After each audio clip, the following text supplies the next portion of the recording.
This week, I am excited to be joined by DM from Disco Does D&D and Star Trek Discovery favourite, Noah Averbach-katz. He's here to talk all about creating your own player character lore and working with your DM to make sure it is the best backstory it can be. Welcome to We Speak Common.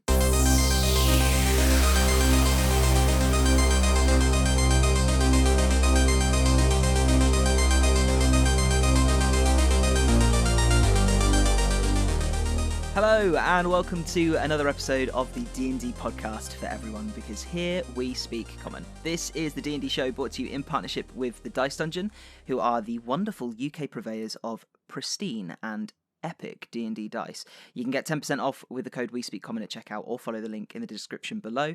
And it's also brought to you in partnership with Describe. Describe, spelled D-S-C-R-Y-B, offers over 1,400 scenes of places, monsters, spells, and a growing collection.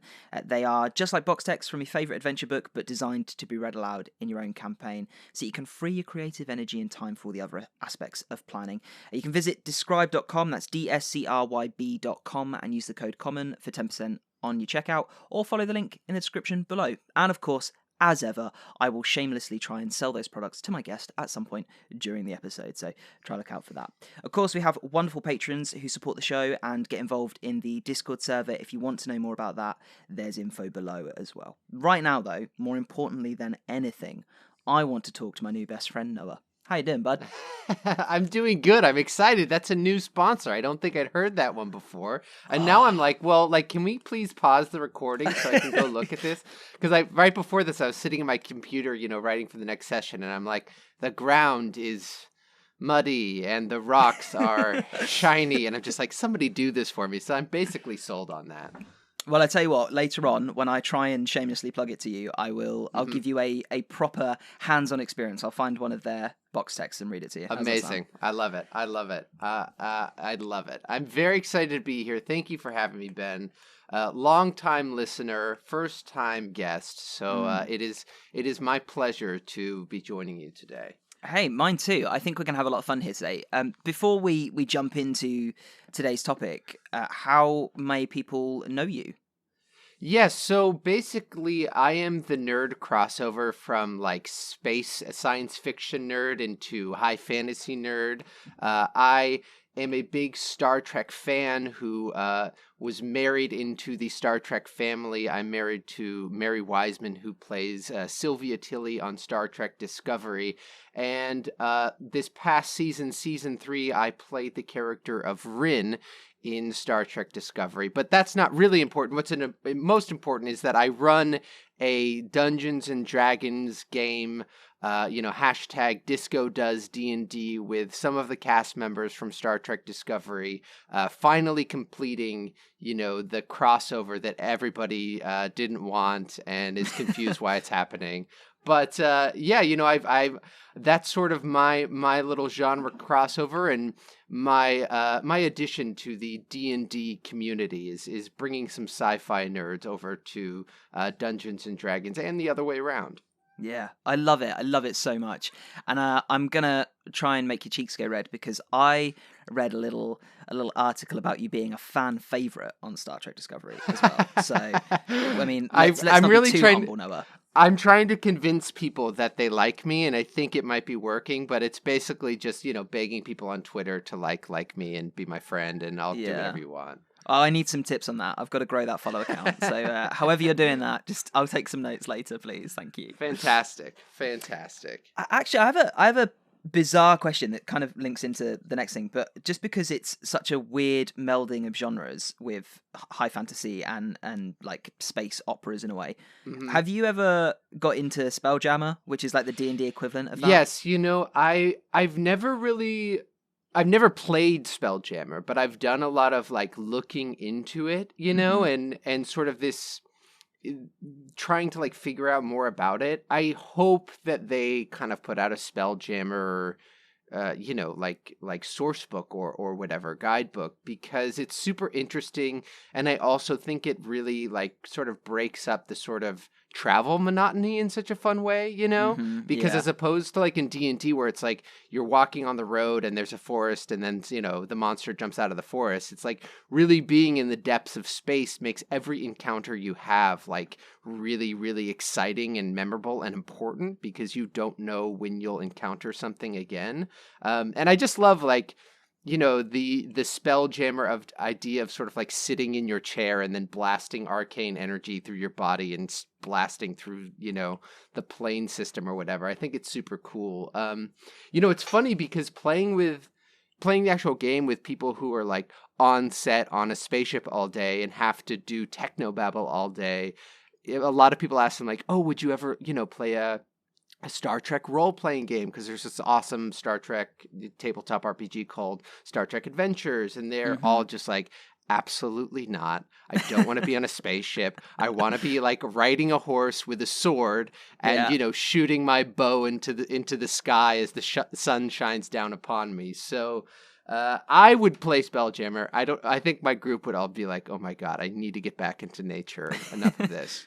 I totally get it. I'm the same. I've never played a game, but I've done a lot of research, and bless her heart, my girlfriend has had to withstand me sort of just babbling things about dwarven citadels and phlogiston and crystal spheres for hours and hours because I'm so intrigued. And I'm like halfway through writing my own sort of personal campaign guide for it.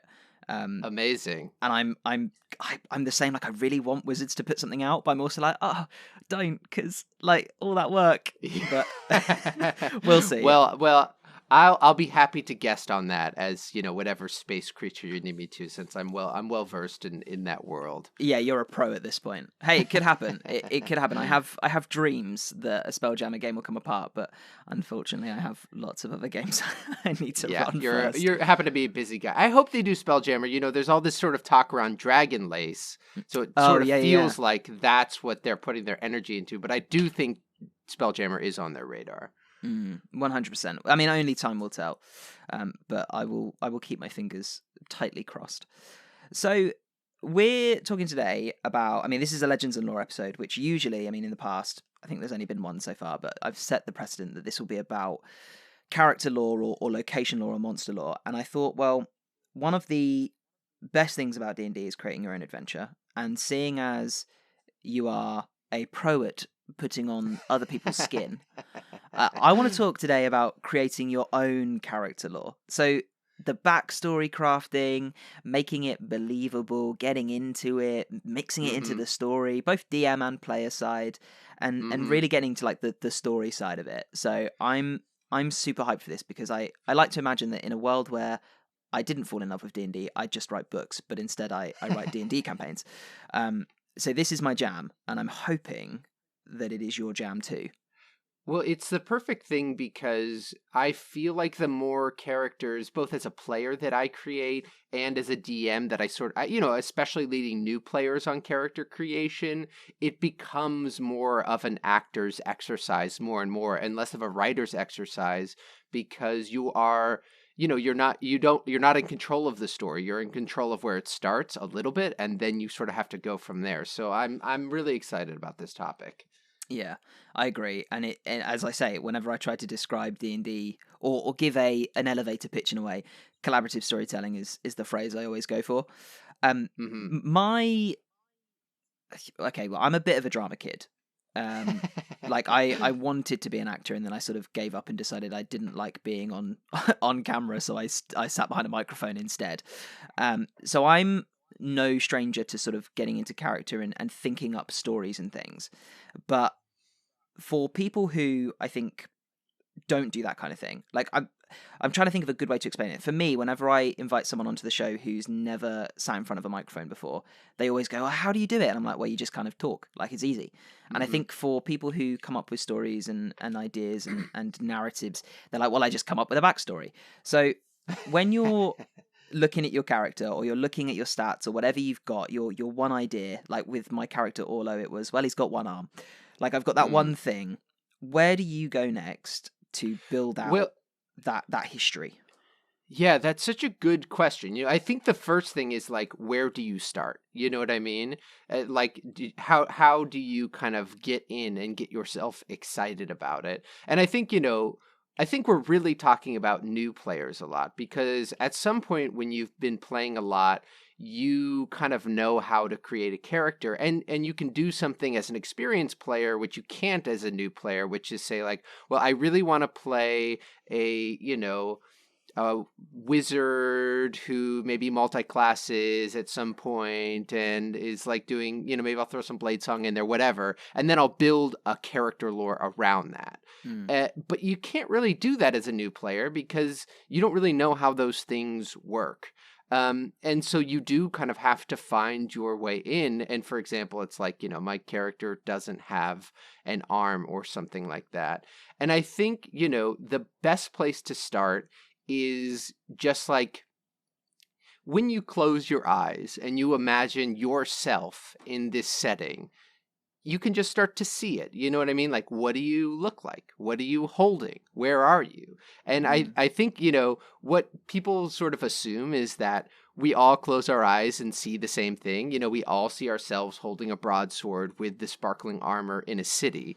But when you ask three different people, you realize very quickly it's like, oh, wait a second. Like, that person decided to have blue skin, and this person's in a town, and this Mm. person's on a mountain. And so I think just, really checking in with yourself and being like, what sounds exciting when I imagine it, as opposed to being like, well, I know it's D&D, so like I need to have an axe, so I'm having an axe and build around that.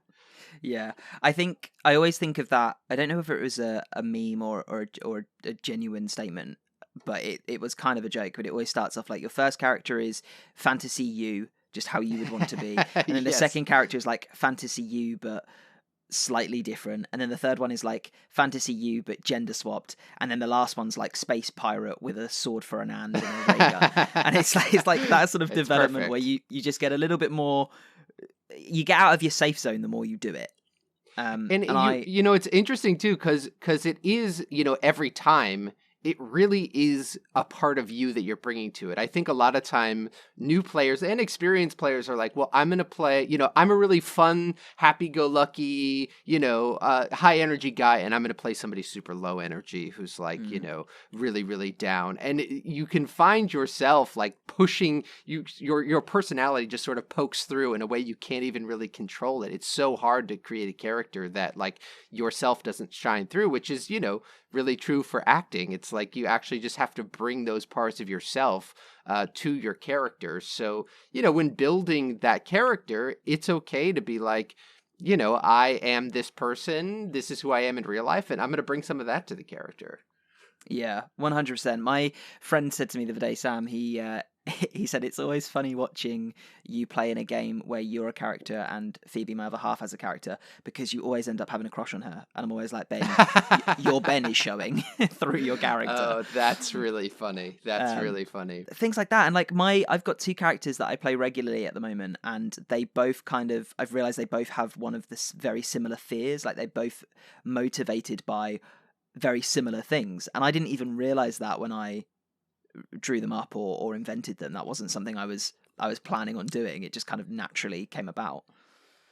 So And it's strange too, because I feel like when you're making your second character, there's like such a pressure to do something totally different. But it's not like you have less fun playing the second character, even though they just happen to be similar, Yeah, 100%. And like I've done some drastically different characters. Like I've played a human wizard and then an elf barbarian, like or a mouse folk ranger. Like I've done the drastic changes, and I always find myself going for those sort of cornerstone techniques in building them. Like I talked, I'm not sure if it was last week or the week before, but about the cornerstones of the ideals and the fears and the wants, and building a character around that. And I always find myself using those techniques, even if the character comes out slightly different or drastically different. It's still going to have as much fun in there. And I find as well, it depends on the person. But if I'm if I've just played a human who's from a city and now I'm going to play a little gnome from the forest, writing a backstory for those two drastically different characters then becomes more enticing to me because they are so drastically different. But sometimes I'm like, oh, okay, well, I've just played a character who lives in the city and now I'm going to write a backstory for a character who also lives in the similar city. Then it's like, well, how do I make it different enough? Like, what's in the same setting? Like, what's another? Like, it's like, what's the different path that this character could have gone down? And that's a lot of fun for me. It's like a nice brain teaser in a way. Yeah, it really is a creative exercise, and I think like it sort of leads you in. There's sort of two ends of it, which is like, okay, you're a player and you're creating it, but you also have to deeply collaborate with your dungeon master so that you guys can kind of be on the same team when you're telling the story. And I think some people can get a little frustrated by that. I want to be able to do this, or I want them to be like this, and the DM's like, well, we're not going to be in the mountains, so all your mountain climbing gear like isn't really going to be super useful, or whatever it is. But I actually think that because character creation is such a blank canvas, you can really do anything, that having that structure, having a really specific goals, both, as a player when you're creating your character, but also as a DM to give really, really clear guidelines, which is essentially, session zero kind of stuff. It can be really, really helpful to help especially new players make a backstory and a character that really fits in the world and that they have fun playing. I find that the most fun for me. I as a DM, I quite like to, like, my goal, the thing that I feel like I'm good at doing is taking my character backstories and really making them part of the story, specifically weaving them into the story that already exists if it's like a written campaign. So like with Dragon Heist or Divination or Frostmaiden or whatever, the fun thing for me is how am I going to take the story that this player has presented to me and make that relevant and connected to the story that's being told in this adventure, so that it all feeds in without me saying, okay, just change this and change that and rewrite that, because that's kind of like, that's the creative exercise too. But then when I'm the player, being able to go to a DM and say, do you know what, I've played a lot of characters, or I've I haven't played a character, or I haven't got an idea, just give me something and I'll run with it. And I find the most fun is when, like, Sam's running a one-shot for a few friends soon, and he said, oh, I'm not really sure what character you want to play. And I said, well, I don't know, I don't really have any ideas. So if there's a role that you need to fill for the story, give me that. And like, I'll have the fun in being that part of the story rather than telling my own story. And I find that a lot of fun. I've never done that. That's so cool because it really frees you from having to like be true to whatever idea you had before you started. You can really just be like, no, this is just who I am, and I can be a jerk or be awesome or do whatever the hell I want, because I'm not like writing myself as a great hero and then backtracking on it or having to like uphold it. It's just like, no, this is just who I am. That's super fun. I'm gonna have to try that. One of the most fun times I've had as a player was when Sam invited me into his ongoing campaign. He said, I need someone to, he said, I've got this NPC and I need it to be like badass and I need it to be strong, but I don't really know how to do it. And I said, well, I can help you build it as a player character so that it feels a bit more special, if you like. And we built this character up, and then he said, do you want to run it? And like joining that game and like sitting there for like the half hour while the group was doing their thing, waiting for the introduction, and then revealing myself as another PC's brother who was an NPC they'd met maybe once before, like, and being able to take all the notes that Sam had written and take that off his hands and run it was so much fun, because I was sort of given this, basically like given a role to play and fulfill. And because the lore was already there, it's like, oh, I'm like, Sam, do I know this? And he's like, yes, you know that. I'm like, good. Okay, on I go. So that's a lot of fun for me. I think I absolutely encourage giving it a go, by the way, like 100%. And I'm gonna have to try that for sure. As a DM as well, like, bring someone in as an NPC, because it always brings at least a satisfying reaction. Like if it's an enemy, that's a very different reaction from your players to if they are playing an ally. I had someone join a game and play as the Blackstaff for a session, and the whole like half hour up to the introduction was the players sitting there going like, "Who are you playing? When are you joining?" and then when they found out, like, oh my god, one of my favorite tabletop moments ever. So yeah, definitely do that, 100%. That's awesome. I love that. Yeah, I'm stealing that for guests too. Well, look, I've given you that idea now, so I think I have to guest and do that for you. I think that's the rule. Deal, And deal. I don't make the rules up, Noah. Okay, I just Yep. enforce them. I guess I just made the rules, so there you go. Yeah, there we go. But yeah, 100%, a lot of fun. Definitely do that.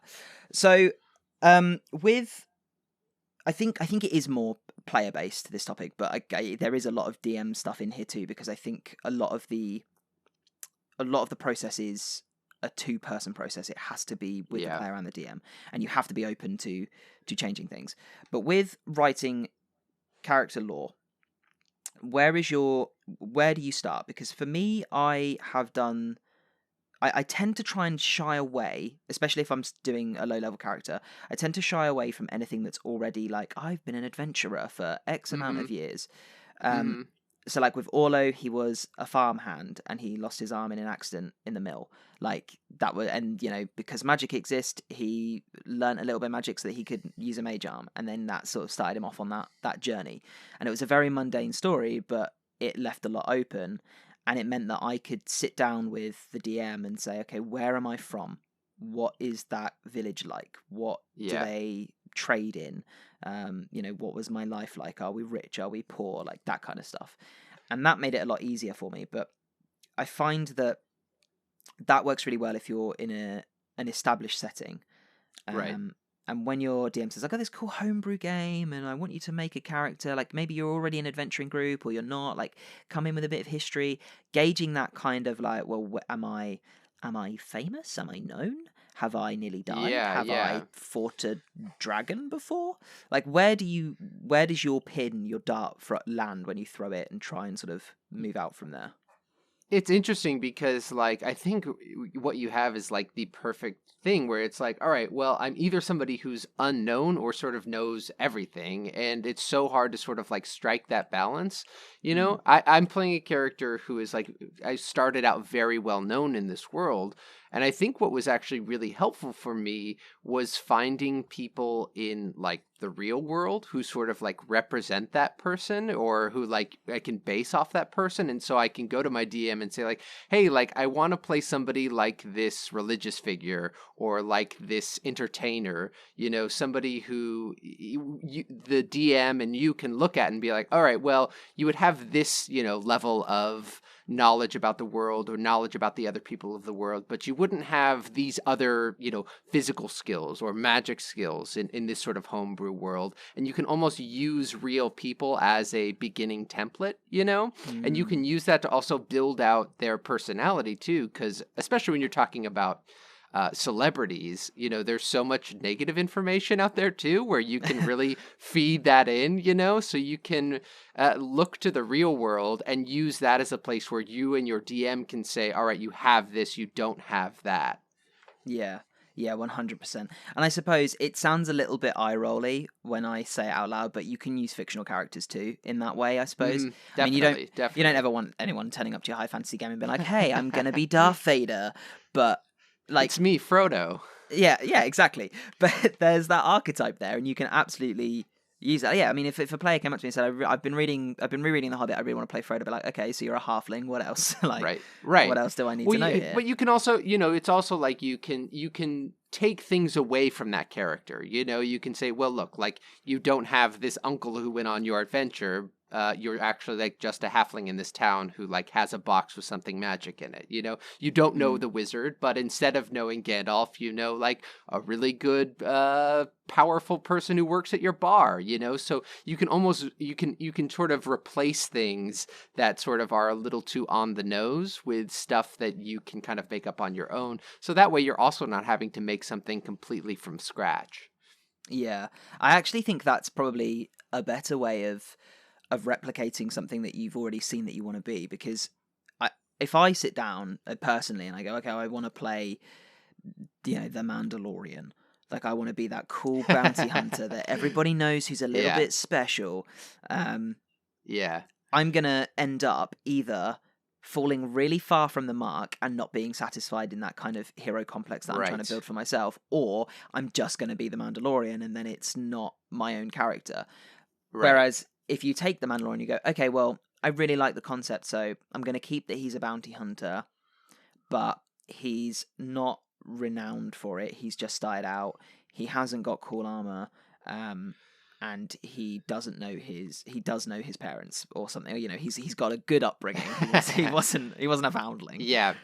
Yeah. That's a nice way to kind of take that template and just pull bits away to make it enough of a unique character that you can then add your own spin on it as you go. I also think it sort of brings up one thing that's really important for lore, which I think is a little, I don't know, people might not like it, but the idea that kind of less is more sometimes, Yeah. in terms of like the bigger, events in your life or the little things, sometimes just like having a little bit less and not writing that 12-page backstory gives you the room to step in as, the proto-Mandalorian and then create your own version, which is really what you want. You don't want to play the Mandalorian. You just can watch that on TV. You want to play your version of it. But in order to do that, you do have to kind of like strip some stuff away. But what's great about that is then you can fill it in later as the story progresses. So sometimes it is really enticing to, write out every detail of everything that's happened in your life and all the good times and the bad times. And sometimes that's awesome. Like one of my players sort of, just like he used to be in this, traveling actor troupe, and he wrote up backstories for all these characters and everyone he meets. And that's great. It's like this little pocket of information that I can dip into when I need. But the other times it really can free you up to say, I don't know how this kind of happened. I just have a general idea of like, I had to run away from home. And you don't have to write every stop along the way, as long as you sort of keep that with you and you can then build forward off of that. Yeah, definitely. And I think I mean personally, I know a couple of players that they often say, "Oh, coming up with that character is the toughest part for me." But then 2 or 3 sessions into the campaign, they go, "Okay, I've got it now. Like I've been in their shoes for a good 12 hours at this point. Like I know what I need to fill in." And I Yes, mean, exactly. I've had as well where even players have said to me, "I've got this character and I've got the concept, but it's changed and things aren't quite right, and I'm not really sure like what happened in their past." And I've said, "Well, let's do a little session on it. Like you and I and one Yeah. other player will do a fun little one shot where you play your character from previously to the campaign, and we can just explore what happens. And if you like it, great, you can use it. If you don't, we just had a bit of fun and we can forget about it. On the universe, that kind of thing.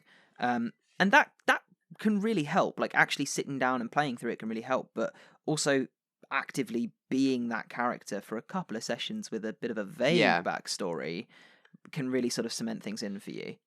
And it can also really tell you where it's like, oh, I thought this was a good idea when I'm writing it, but now that I'm playing this character, like I hate this backstory piece that I wrote. I hate that my mom's dead, or I hate that I, have this scar. Can I like rework this, or can we revisit it in a session or two? Not feeling like you're so tied to your sort of lore document is a really, really freeing way to go. And it allows your character to like grow and change as you move through the campaign, which is really what it's all about. And I don't know about you, but I always get that kind of that itch for instant gratification. Whenever I got a new character, in the first session, I'm like, okay, who's going to ask me questions so I can tell you my fun backstory? Yeah, But yeah, I've yeah. got players Yeah. now who are so good at like just keeping it zipped. Like Wes, who was Right. on a couple of weeks ago, he's so good at not telling anyone anything except the DM, of course, Yeah, and yeah. then slowly drip feeding it and being his dungeon master and watching him like hint things in the way his character says something or the way he physically shows something. Like he turned up to the ship with his sister who the characters didn't know he had a sister, and they've got this strange like loving relationship, and he's not that kind of character, and seeing him hint this kind of backstory as he goes is a lot of fun. But it also gives him the option, if he needs it, to come to me at some point and say, yo, I want to change this. I've thought about it. I've sat with it for a bit. I don't like it. And if he hasn't already given it out, then that's easy for me to then change for him because no one else knows it existed. It gives you that freedom. It's totally true. It doesn't actually really count until you've like set it at the table. Everything else it's not there to be a like a Bible or a guide which you must stick to. It's something to like propel you forward and that you can check back up on and just something to kind of like, it's almost like a foundation which you get to build on, which you don't have to feel married to at all. Yeah, and I think a lot of people, and I myself certainly do, when I've written something, I like to keep it because I don't want to feel like I've wasted that creative energy. I feel married to and I feel connected to a lot of the stuff I write, and it's been a process to kind of disconnect that and remember that, oh, I can use this somewhere else. Like with a DM, if you've written a dungeon and the players don't go down there, great. You can move the dungeon, or you can just put it in your book, close it up, and use it another time in another session or another campaign. And it's the same with character stuff. If you've got a character you love, but they die off early, well, put them away, use them again in a different campaign another time if you really want to get back in their shoes. If you've got a bit of history that you want to change, don't delete it. Just tuck it away somewhere. Keep it. Remember it. Absolutely. There's a lot in character creation. Like, let's not lie. It's a whole process. It can be daunting sometimes. I know that whenever Phoebe needs a new character, she's like, babe, give us a hand. I'm like, all right, okay. Let's just block out 3 hours to go through all your options. Because we're starting on a blank whiteboard. But there is one thing that really, really helps make that process easier, Noah, and that is a beautiful set of D&D dice. Did you know that? Absolutely. I did know that. In fact, I'm going to do something crazy that I don't think has been done on this show before. I currently have on my computer screen in front of me, in my cart, on the Dice Dungeon, with the We Speak Common code. Oh my gosh. Ready to go. One of my players, Blue, they play an incredible tiefling named Bink, and I think that they need some metal dice. I'm a big fan of giving metal dice to my players. I have the Burning Hand set with the tin in my cart, and, in allegiance to the Dice Dungeon and We Speak Common, I'm going to click that complete order. And, we're going to send some dice on to my dear friend, Blue, live on air. You have instantly just become the best D&D guest on this show. I mean, I don't think anyone can top that. And can we just confirm that I did not ask you to do that? You didn't ask me to do it. In fact, I think this really means that I just paid you to be on the show, which I'm totally okay with. Yeah, I think technically it does. I was going to make a joke about paying you later, but no, that's technically true. Okay, I feel guilty now. Yes, that's what I wanted. I wanted that. Yeah, so this is going great. Great. So now I have to pay you to be on your show. Understood. Okay, exactly. I see where this relationship is going. Good. All right. Yeah. Wonderful. But yes, you can get some really, really nice dice. And the Burning Hands is a fantastic set. I have that set myself. I use it only during my Descent into Avernus campaign, which is so close to finishing. I just finished Descent with my friends 2 days ago. Oh, I need to tell you something then. Minor Descent spoilers, I suppose. There's only 3 of us in this Descent group, and we just... Okay, I'm just gonna... If you just skip forward 10 seconds. Skip forward. Like, literally, like 20 seconds. Okay, you gone? Cool. We just broke the chains that hold down Elturel. But Amazing. Well, yes. But did you broke the chains and then is it just gonna fall? Well, apparently we needed something else to help make the city rise, and instead it's just kind of floating there. Apparently James, our DM, he's like, yeah, guys, I told you this like 5 times, like in 5 different sessions that were spaced apart. You definitely wrote it down. And we're sitting there like, oh no, oh, it's just floating there. Oh no. Amazing. And then he describes the devils and the demons running up there to go and grab people and convert them. And we doomed them, basically. Also, you basically blew it. You basically played this campaign for a year and totally blew it.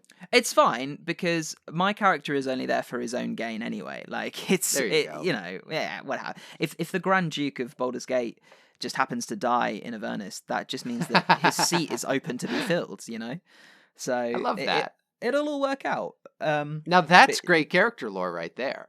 Claaf Hune is one of my... actually, controversial statement, because I really like Orlo, but he might be my favourite character, to be fair. Wow. Wow.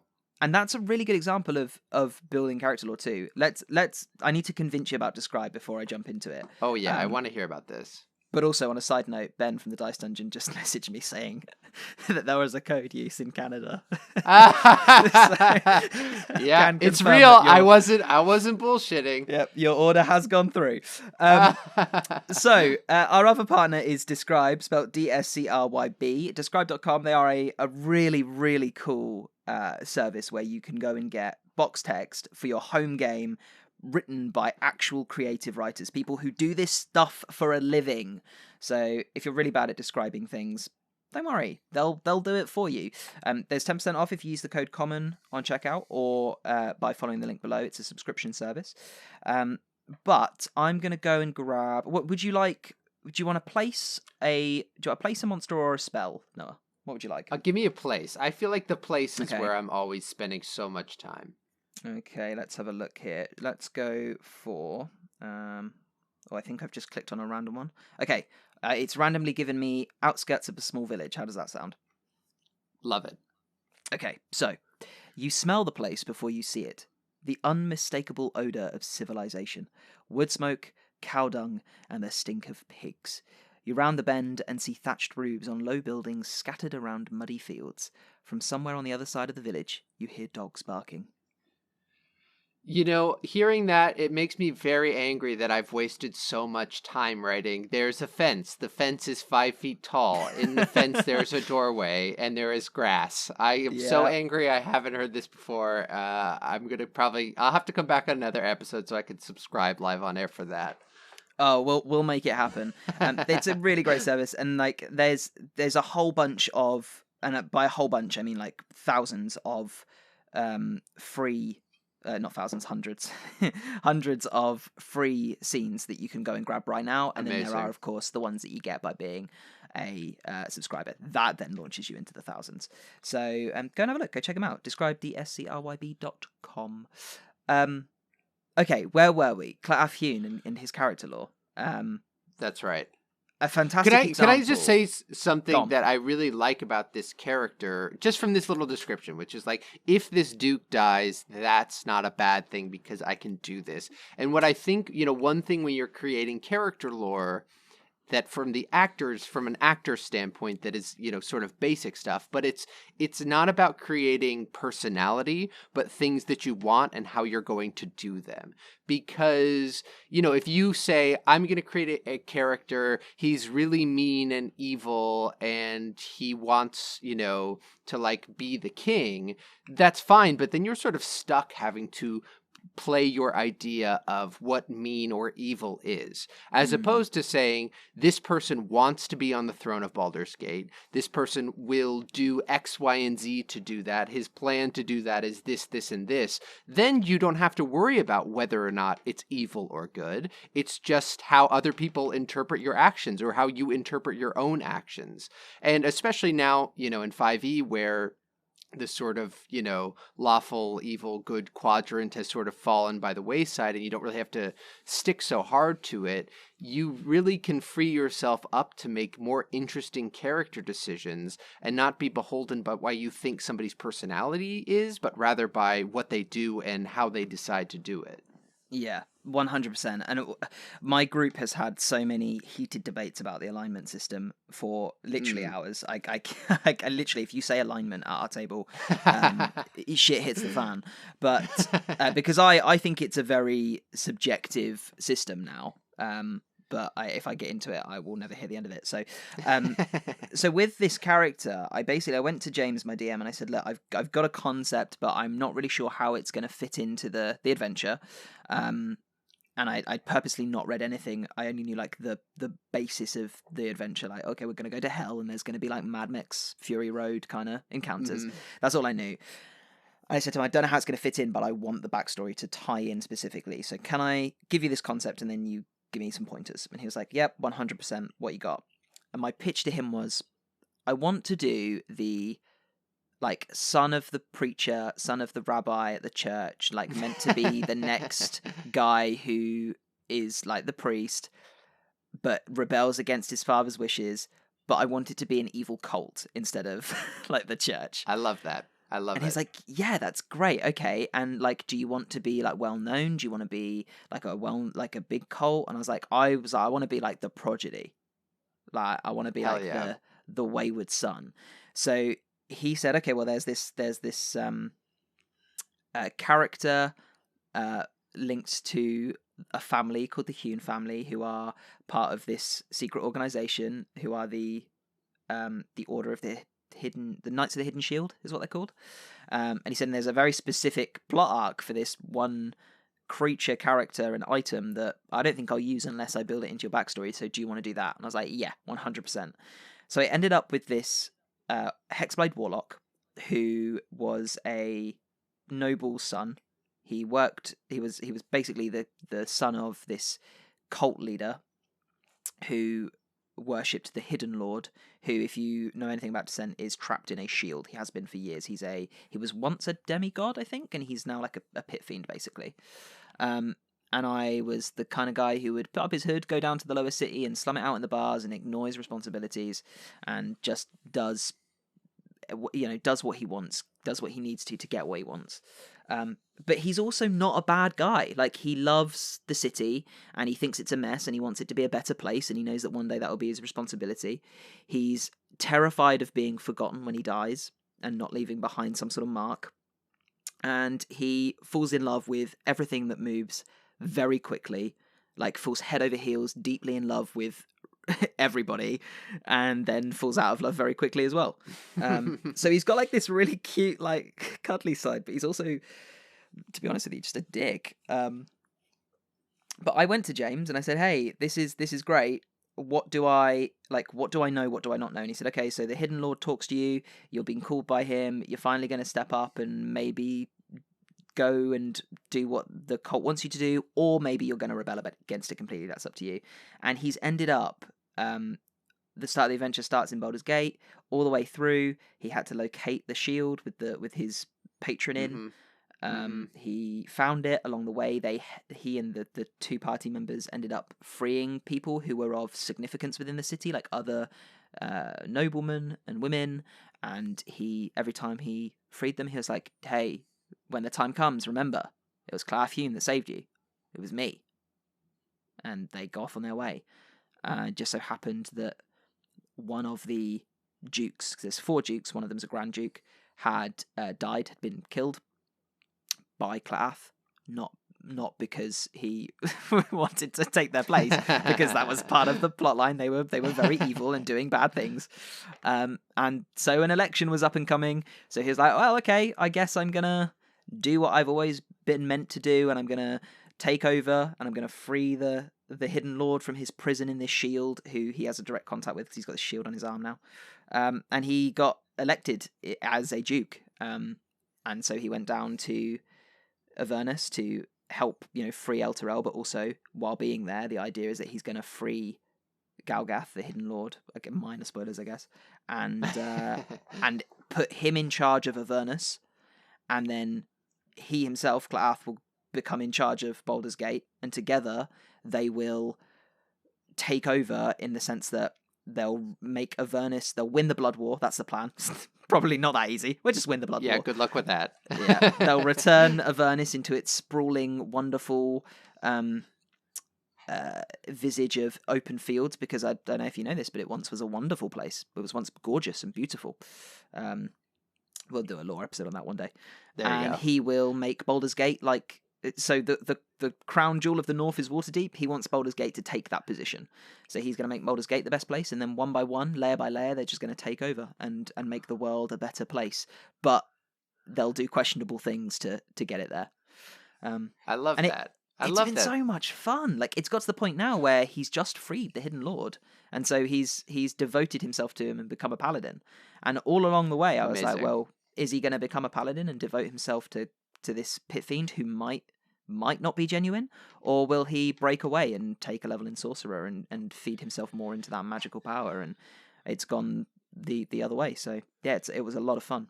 It still I is a love lot it of fun. because there's just like so much to do. You know, it's not stuff you have to pretend to be or, you know, embody. You have things you have to do, you know, and I think so much, you know, it's sort of character 101, but you learn about a character by what they do, you know, not about what they say or how they say it or their sort of general attitude, but you have real goals to accomplish, and that's why it sounds like it's so much fun, because it's like, even if you know, oh well, I freed this guy from his shield and you know, everything's going my way, but there's still so much more you have to do. It keeps that motor going, so it makes a lot of sense that would be a really fun character to play. And you know, that shield is a really powerful shield, so that was fun too. Yeah, it's mentally powerful. But to be fair, we had 3 player characters. Like, we got in a lot of trouble. We nearly died quite a lot, so we needed that extra buff. But it's our also... druid had the shield for a while and was very conflicted about it because it is very attractive.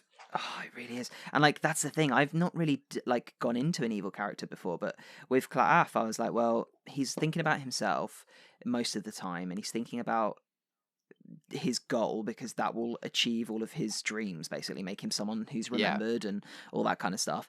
And so he's always fed into it, and it got to the point where he's kind of roped the other 2 party members into being like acolytes of this pit fiend without them even really realizing it. One of them's in a contract with him, the other one is kind of locked into helping everybody to achieve their goals.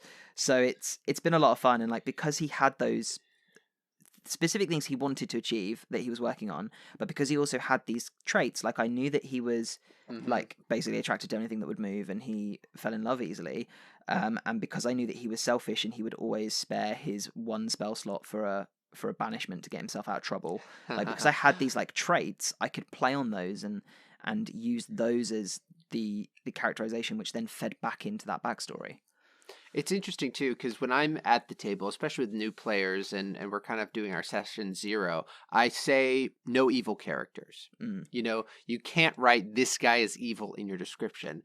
But that doesn't mean your characters can't do quote unquote evil things or be evil. You know, it's really when you're creating that backstory, if you sort of hem yourself in where you're like, you know, you fill in that sort of upper left quadrant on, you know, lawful evil, then you've really like locked yourself into what you can and can't do, which especially, you know, as D&D sort of becomes so much about the story, you know, so much about, you know, building your character with your other players, with your DM, just choosing, you know, I'm going to play an evil character, it automatically puts you at odds with the rest of the characters at the table usually. Whereas in this example, which I love about it, which is like he has this sort of personality, and the things that they do have made him more and more kind of evil and dark, and you know, has sort of drawn his friends in, so that you're actually all of a sudden you're playing in an evil campaign and you're all evil, and it's like this great flip, and you didn't plan for it that way. You know, you didn't create a character that's like Baldar the Destroyer who murders all the innocents, you know, from the start. It's just so much more fun, and the complexity of it just makes it really, really fun as well. The way I like to go about it is that, for me, it was always, he doesn't think of himself as evil. And a lot of the party conflict at the start of the adventure was, well, hang on, you've thrown in with devils. Like, that's clearly they're the bad guys. And he's there going, no, devils have order and they have rules and they stick to them. Like, they have to, otherwise there are consequences. Whereas demons are just pure chaos. And so he's always thinking, well, yeah, okay, I might have to do some questionable things, but at the end of the day, the goal justifies the means. Like, I want to do these things to get myself into a position where I can make the place that I love a place that everyone loves. And it's great because it also doesn't cut you off from doing something good, you know? Or from Yeah. even changing your mind and saying, oh my God, everything I've done is wrong and I have to undo everything that I've done, you know? Yeah. Which is like so much fun to have to deal with your consequences of the decisions that you've made. 100%. We're in a really weird situation now where we're trying to work out, like, two of the party members want to, what's the right word? They want to, like, free effectively the big bad evil guy. Whereas he's like, no, we're just going to put a sword through her back because that's the quickest and safest thing to do. Like, what if she changes her mind and comes back? And good luck with that. Yeah, I know. Oh, I know. My RDM loves the mythic actions in Theros, and he has a version of the antagonist as a mythic encounter, and we can't. There's no way we can survive that. I just finished, so I looked at her stat block, and I was like, "Oh my God! Thank God! Thank God!" But the problem is that Claff's so foolhardy that he'll try it. He'll do it. You gotta try it. Yeah. So we'll see. He might die. I hope he doesn't, because I want to see him all the way through to level 20 if I can. But especially now he's becoming a paladin, like, that's a whole new realm for me. Joe would be proud. Absolutely, he really would be. But if he dies, you know, I mean, I'll never touch paladin ever again because clearly it's a curse. But yeah, I just think that, like, that is such a great example as to what you can do with your DM and as a DM to take that lack of an idea or just the abundance of idea, that 12-page backstory, and really link it into whatever's happening in the campaign. Because my idea of being this, you know, my original pitch of being this wayward son who's meant to be the head of the cult didn't really go the way I thought it would, but it's so much more unique and so much more fun for me. And I know that nobody else is playing that Descent game. No one else is playing that game where, you know, there's someone who's actually trying to actively free one of the antagonists and then put them in a place of power. That's unique to us, and that's because we took the time to link in our backstories and really write out a lore that made sense. And if Claff does live now, there's this whole thing about him being in charge of this secret organization. Like, what is he going to have to learn to be a CEO? Like, where does that go, you know? So because that's been written into the backstory and that lore was thought out, there's so many options on where it could go now. That's awesome. I love that. I'm really excited. I could talk about that campaign for days, and I literally every session I text James. I'm like, James, it's so good, so good. I'm just fangirl about it, and I think the others are just sick of my fangirling. But you know, there we go. They're sick of you creating a new corporation of cults where you're the CEO, and they're like, oh, I guess I just have to work for this guy now. Yeah, and like one of them's actively forced to work for me because of that old contract. Yeah, it's a tough life if you're not me. I love that in that game. I love that. But yeah, are there any, like, when you do a lot of DMing, of course, are there any things, specific hints and tips that you have for linking that lore into the story? Yeah, you know, in terms of like approaching it from the DM perspective, obviously just giving your players a general you know, it's just like basic session 0 stuff of like, here's what you're doing, you know, here's the idea. But I do think, you know, it's important to not just like get the character story and just be like, yeah, good, let's go, but to really kind of push back on your characters and say like, look, you know, here's something that I'm working on. Can you link in with this? Does this make you excited? Or say like, hey, you know, I had this idea for this town or this character or whatever, but I can change it to fit your idea. Does that work for you? So I think just really being kind of like you were talking about, you know, being in dialogue with your DM, saying, you know, for the DM to be in dialogue with the player and just be like, you know, here are some options that I can give you. And that also as a DM allows you to kind of maintain control over the setting and the story and not just be like, have a character write a full kind of like, and then this is here and this is here and I'm doing this and this is what I know about this. But by saying, you know, like, for example, where it's like, you know, there is this powerful item that I don't know if I'm going to include. Can you sort of build something around it? I think that's a really good way to do it. And I think, you know, it feels as a DM, sometimes it feels like counterintuitive to push back against a player's idea or put limits on it. But I do think it's really important, especially for new players who sort of don't understand the boundaries of the game yet. For new players, I really, really try and make them answer the questions that I'm asking them. So, for example, like I make it a point to say, like, okay, this is a great backstory, this is great lore, but I need you to answer the question why you need other people to deal with your problem. To sort of force them into the corner of, like, you need an adventuring party to play this game. And I need you to kind of grapple with that question. Why do you need to be with other people? So kind of getting them to engage with, those sorts of questions and, like, think about it both in terms of, like, oh, I'm creating a backstory for a character, but also, I'm creating a foundation to do a group storytelling event, so I have to engage with these other people on in some level, and I have to have a reason, why I'm out here. And it can't just be like, I like fun. It can be at some point you become familiar enough with D&D where you're just like, no, I can just make a character and I can just have fun. I'll just, like, sort of build it as I go. But I think for early players, the more time you spend focusing new players on, like, okay, not just why you're an adventurer in general, but what are the specific things that have made you, an adventurer. Like, what exactly is it that you need? Really getting really nitty gritty about it, and then incorporating other things where it's like, okay, well, you've said this, why do you need other people to succeed?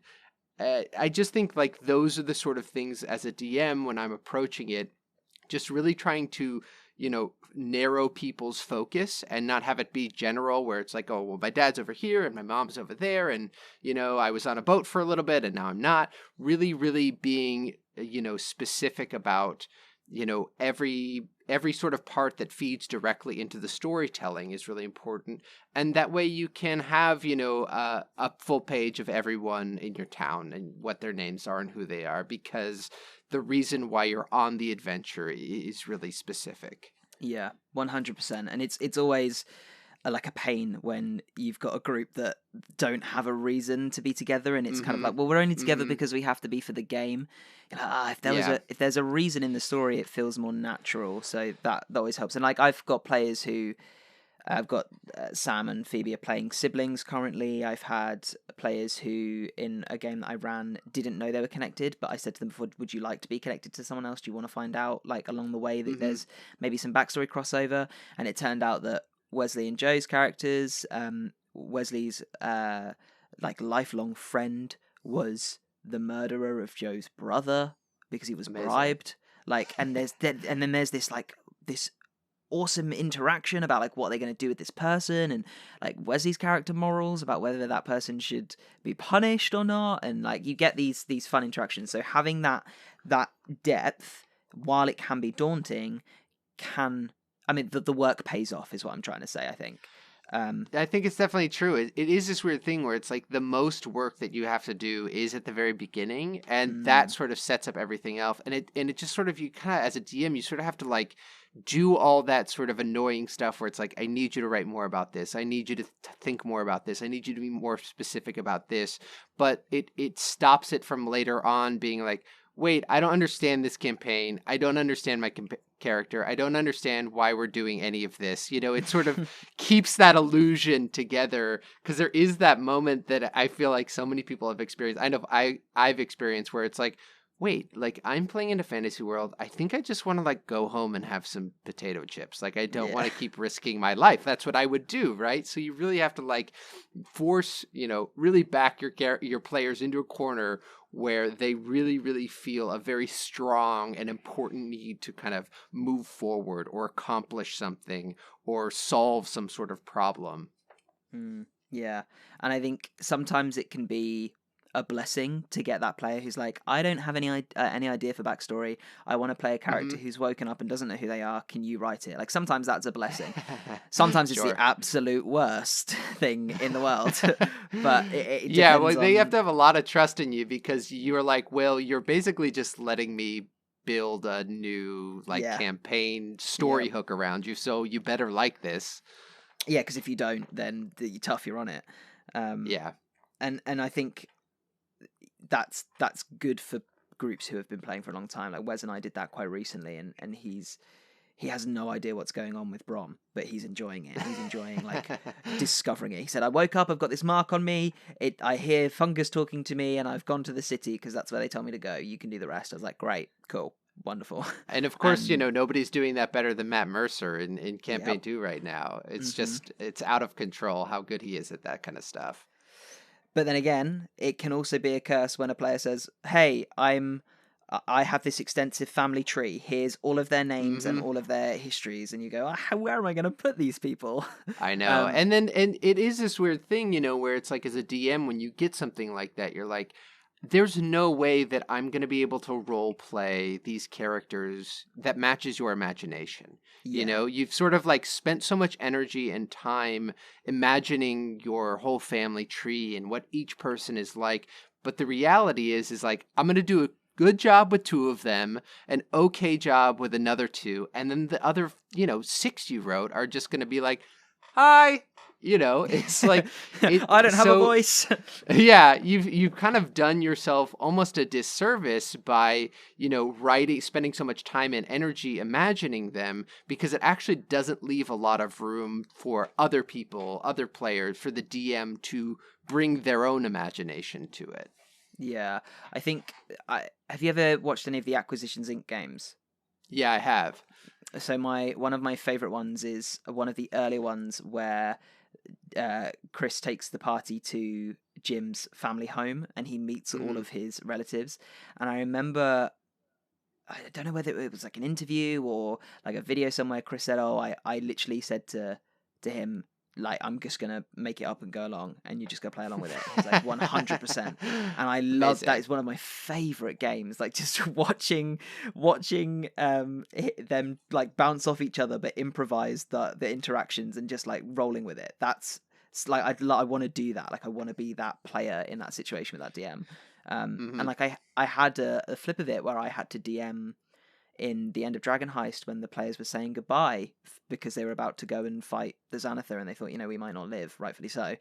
Um, James's character was like, "I'm going to go see my mum and dad." And I think we'd seen them like once before in the whole campaign. That had been going on for like 2 years. And I'm like frantically flipping through my notes. Like, do I have anything on these 2 gnomes that run a Right, right. bookshop? Did they even have a name? Like, what were I they don't think they again? did, I honestly don't. But I was like, right, I'm just gonna go with it. I'm just gonna trust my instinct and role play them the way I think James wants them to be. And I said to him after, Right. like, were they okay? And he's like, yeah, they were spot on, they were perfect. It's just how I imagined them. Suddenly they're like frantically wiping the sweat off my brow. So it can be stressful. Like either way can be really stressful, and you just kind of have Yeah. to find that trust, I think, with the player or the DM that you're putting in that position. Yeah. Yeah. One other helpful thing that I think comes up a lot in D&D are the D&D gods. Mm. And I think that's like, almost in a pure lore sense.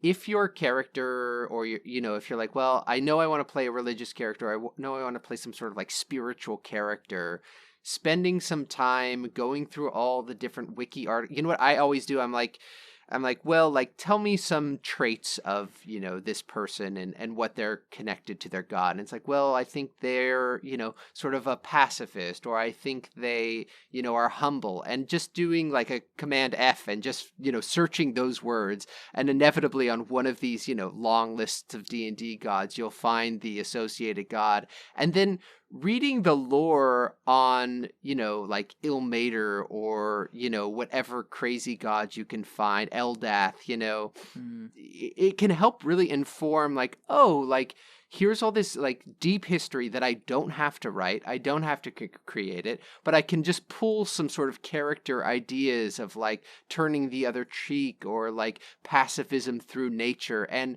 I can just sort of incorporate that into my overall idea and my connection to like, whatever deity is sort of powering me. I think that can be a really useful way to sort of fill in some of the gaps that it's like, well, I don't really know quite who this person is, if you can kind of spend a little bit of time doing a dive into whatever, Wikipedia or Forgotten Realms wiki on a god, it can really just help fill in some character stuff, and it can also fill in some flavor text. Having 3 or 4 different names for your god can really just suddenly make it feel like, oh no, like I know this thing. I know what my church is called. I know the different names that we call our god, and I think that can just help sort of ground you in the world as well. Yeah, definitely. I gods in D&D is like one of the hardest things for me. I've always found. I don't know why. I've always found them like the most difficult thing to make feel lived in, and like oh, croaky voice. Like lived in, and like just believable. Yeah, and I don't know. Maybe it's because that's like the next level for me. Is like, how do I put an all powerful being in this game without feeling a bit ridiculous? But the fun side of it for me is making the clergy effectively, and like their tenets that they follow, and having players learn those. I had a player get really into the Church of Lathander in Waterdeep, and like researching that, and kind of like, he's like, I'm going to go to the church today. I'm like, okay, here's what you find. And then we had Gond in TOA, and doing it one at a time makes it a lot more digestible. Yeah, exactly. Yeah, it is crazy once you go onto these wiki articles and you're just like scrolling through, and it's just like pages of information. It's like, wow, on the one hand, it's like, man, there's no way I can synthesize all of this information. It's like from 4 different editions, and some of the drawings from like, first edition gods are like, I can't show this to a player. They'll, crumple it up and be like, I'm quitting D&D forever. But on the other hand, like, somebody has done a ton of work for you already, both as a player and a DM. Somebody has like really done all this work for you. So if, a player is like, tell me more, or I want to know this, or I want this to be true, you can sort of pick and choose from this and craft and build it to your liking.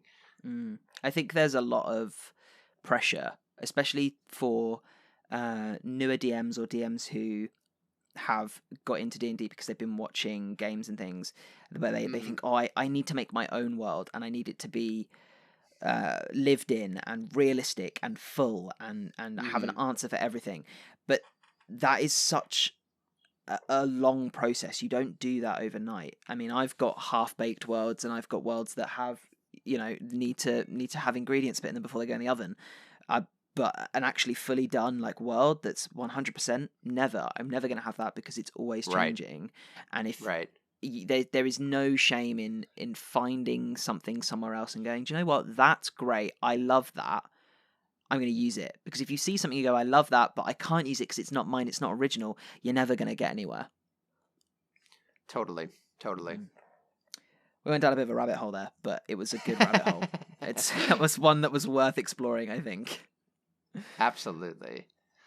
Well, look, this has been a lot of fun, and I could continue talking to you for hours, but the time difference will not allow it. So thank you so much for jumping on and having a chat with me today. Thank you for having me, Ben. I hope it was helpful. I hope it wasn't just me blabbing on dryly about, character action and decisions and blah, blah, blah. So I hope it helped one single person for one single moment out there. Mate, I think that every single week. It's fine. That okay, that good. worry never goes away.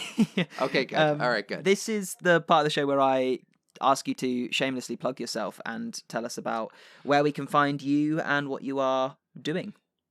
I'm doing so little these days that I don't feel a lot of shame plugging myself, because it's just me sitting around my house, which is amazing. But you can follow me on Twitter at N_A_K. That's kind of where I've got all my D&D and Star Trek stuff. And, if you want the weekly updates from our home game, follow Anthony Rapp on Twitter. I think he's Albino Kid on Twitter. I think that's his handle. But he kind of posts a weekly update with images and stuff, and it's very fun. And mainly keep a lookout. We're trying to, or we're in the process of getting a charity one-shot going, hopefully partnered with Wizards of the Coast and with CBS and all this good stuff. So it would be great to, see some friends there. You can watch me do a really bad job DMing while I sweat profusely because I'm so nervous anybody is watching me, and then hopefully raise some money. So that should be coming down the pipeline some point in the future. Yeah, super excited about that. I will definitely be keeping my eyes open for any news. Most likely on Twitter, because it's where I spend most of my time. Wonderful. Well, look, thank you very, very much again. As ever, if you want to get involved with the show, we are WeSpeakCommon@hotmail.com on the email, WeSpeakCommon.com for all of the links of all of the things, and @WeSpeakCommon on Twitter. And if you want to support the show in any way, the Patreon is probably the best way to do it, which is all in the podcast description below on every single platform. So go and have a look there. If that's something you want to get involved with, you do get access to a very lovely and growing Discord server where we talk about lots of behind the scenes things. And actually, there is a new book that I am penning coming out soon to Patreon subscribers. So hopefully by the end of February, there'll be something new on there for you too. If not, just sharing the podcast does more than you know. So cheers, bud. Noah, thank you very much again. I'm sure we will chat again because it's been a lot of fun. Well, thanks for having me, Ben, and I'm looking forward to listening next week. I can't wait, man. Lovely. You have a wonderful rest of your day. You too, Ben.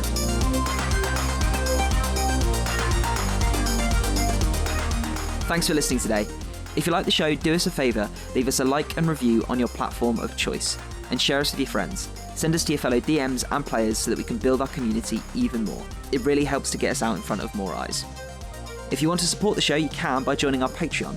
Links can be found in the show description and the episode descriptions on all platforms. The music in the podcast is Street Dancing by Timecrawler82. It's licensed under a Creative Commons license by NC. You can find it on the Free Music Archive.